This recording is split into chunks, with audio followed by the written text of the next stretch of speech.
Então, gente, finalizando já agora, né, essa aula, aqui tá o vídeo que coloquei o link lá no final do slide para vocês, que é um TED Talks com a Chimamanda Adichie, que é uma autora nigeriana que trabalha lá nos Estados Unidos, né, acho que na Universidade de Stanford, alguma coisa assim.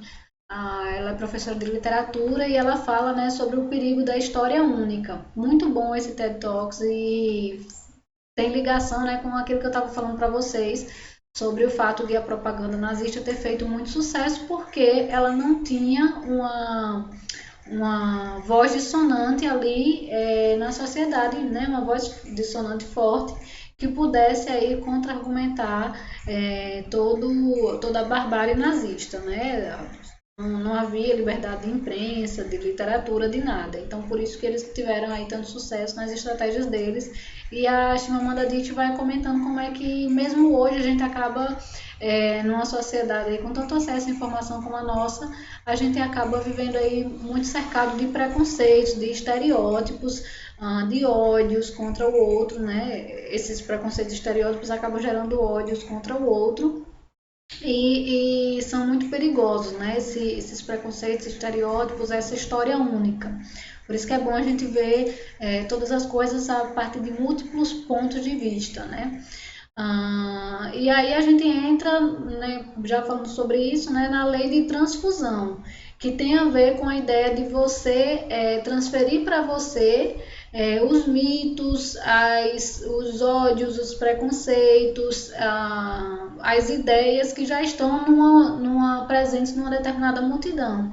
Então, a autora comenta, né, que jamais os verdadeiros propagandistas acreditaram aí na possibilidade de se fazer propaganda a partir do nada e impor às massas, né, coisas que as massas não acreditavam. Então, a propaganda, em regra geral, ela age sobre um substrato pré-existente, seja uma mitologia nacional, né, os mitos, aí ele dá como exemplo os mitos germânicos, os valores aí hasteados pela Revolução Francesa, né, de liberdade, fraternidade, igualdade, por exemplo, ou os complexos de ódios, né, preconceitos, medos, que já estão presentes na sociedade.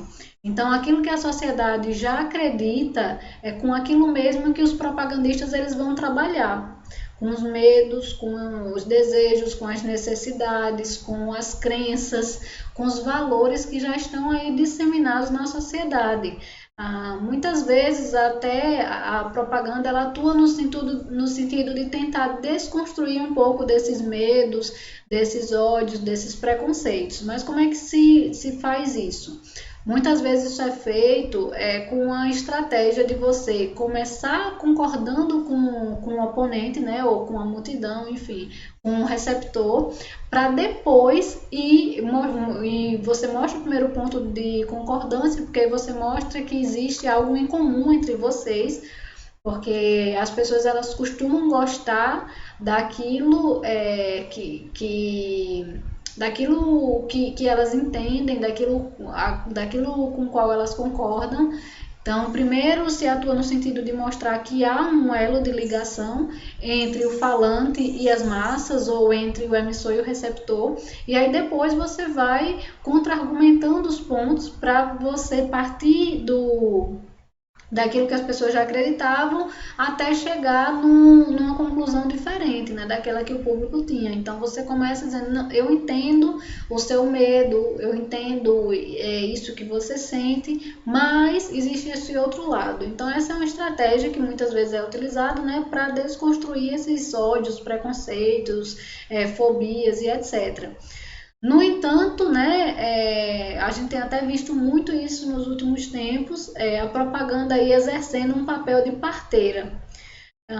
Não é que uma pessoa criou aquilo na sociedade, né? Ou a questão do racismo, muitas vezes, que é utilizado como estratégia de propaganda, não é algo que foi criado por um indivíduo. Infelizmente, é uma ideia, um preconceito que muitas vezes já está enraizado na sociedade e a propaganda só faz aquilo ali ter voz. né? Só dá voz a preconceitos que já estavam enraizados, a ideias que já encontravam ressonância, já encontravam aí abrigo na sociedade. Então a sociedade já pensava daquela forma, a propaganda só veio a trabalhar no sentido de ressaltar esses preconceitos, esses valores, esses mitos que já estavam aí inculcados na população. Então é dessa forma, por exemplo, que a gente vê certos líderes, né, se surgindo aí com ideias que a gente até pensava que eram impensáveis, né, para as sociedades contemporâneas, mas essas ideias elas encontraram um eco muito grande dentro da população, foram acolhidas pelas pessoas porque talvez era o que as pessoas pensavam, só não estavam exterminando aquilo naquele momento, né? Então, a propaganda vai exercer aí esse papel de parteira, né? Mesmo quando ela divulga monstruosidades. Um outro ponto também é a coisa da lei da unanimidade e do contágio. Então, a maioria dos homens, né, tende antes de tudo a harmonizar-se com seus semelhantes. Então, raramente eles vão ousar perturbar a concordância geral, né, que já está ali em torno deles.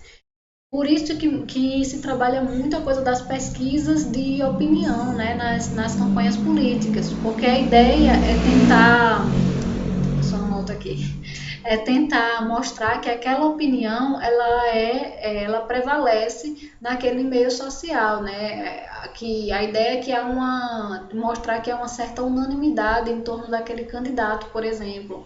E aí muitas vezes as pessoas acabam sendo aí atraídas pelo candidato que mostra mais chances de vencer e elas querem entrar meio que num clima de já venci, de eu tô do lado vencedor, sabe? Porque aí ela acaba sendo contagiada pela ideia de que ela é uma vencedora também, já que ela está junto com o time vencedor. Então é mais ou menos essa ideia, né? Essa necessidade humana aí de estar vencendo, de estar do lado certo, do lado que acaba tendo aí concordância por entre os seus demais, que é essa ideia que é trabalhada, né, nessa estratégia aí de unanimidade do contágio. E por isso que você vai ver muitas vezes a determinada classe social, todo mundo apoia tal pessoa, tal candidato, tal partido, ou determinado grupo social. E quando aquela pessoa não apoia aquele candidato ou aquele partido, ela acaba sendo muito rechaçada pelo grupo. Você vê tanto a direita quanto a esquerda comentários do tipo: ah, eu não sei como é possível fulano ser, aí você pode preencher com o que você quiser, cristão, funcionário público, liberal, empresário, de classe baixa, enfim, fulano ser tal coisa e ser a favor de tal pessoa, porque, bom, todo aquele grupo social está indo em contra a visão daquela pessoa, né? E aí aquela pessoa ela vai se sentir coagida ou a mudar de opinião para agradar o seu grupo social, ou então aguardar aquilo que ela pensa para não se contrapor, né, à opinião geral do grupo ou dos grupos aos quais ela pertence. Essa ideia também foi muito trabalhada por uma autora que fala sobre a coisa da espiral do silêncio. Esqueci agora o nome da autora. A Noelle é o nome da autora. Ela trabalhava com a coisa da opinião pública, né, mostrando aí como é que quanto mais preponderante é uma voz na sociedade, maior adesão essa voz vai atrair, né, porque as pessoas querem estar aí do lado da voz que tem mais força na sociedade.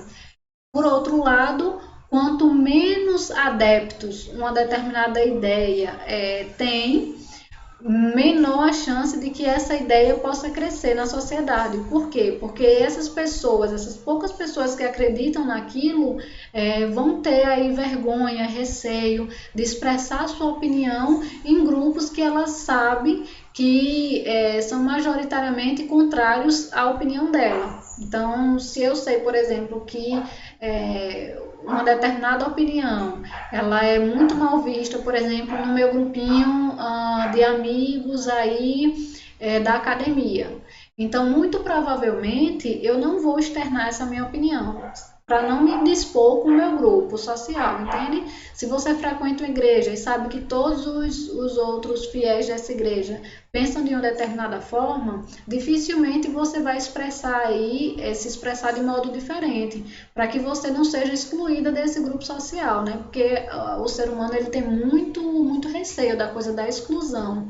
É dessa forma que as ideias acabam ganhando esse contágio social, né? Muito mais pelo desejo de filiação ao grupo do que porque aquilo realmente é algo que a pessoa acredita, entendem? Então a tarefa da propaganda muitas vezes é reforçar essa ideia de unanimidade. Todo o povo católico está com tal candidato. Todos os acadêmicos cientistas estão com tal partido. Então, a ideia é mostrar isso, né? 90% dos evangélicos reportaram que votarão em fulano. Então, os outros 10% que ainda não se decidiram por fulano vão acabar se sentindo meio pressionados para apoiar fulano também. Então, essa é uma estratégia muito utilizada também na propaganda política, essa da unanimidade e do contágio. Bom, gente, então são esses os pontos principais que eu queria abordar nessa aula aí para concluir a nossa disciplina. Espero que vocês tenham gostado. Aqui estão as referências bibliográficas utilizadas nessa aula, né? Esse texto aqui do Falcon, Las Marcas Turísticas, que eu vou colocar lá no Cigar. Esse texto da Jean Domenach, lá Propaganda Política, que está em português, tá certo? O título está aqui em espanhol, mas o texto na verdade está em português, foi traduzido aí pelo Ciro de Pádua. Muito bom o texto, super recomendado. Tem esse post também do Ricardo Freire, que foi utilizado aí como base, né, para a gente analisar a marca de turismo do Brasil, né, a nova marca, e o link para o TED Talks que eu recomendei para vocês, da Chimamanda Adichie. É isso, boa noite. E qualquer coisa vocês podem perguntar lá no grupo do WhatsApp, tá certo? Para a gente dar continuidade à aula lá naquele espaço.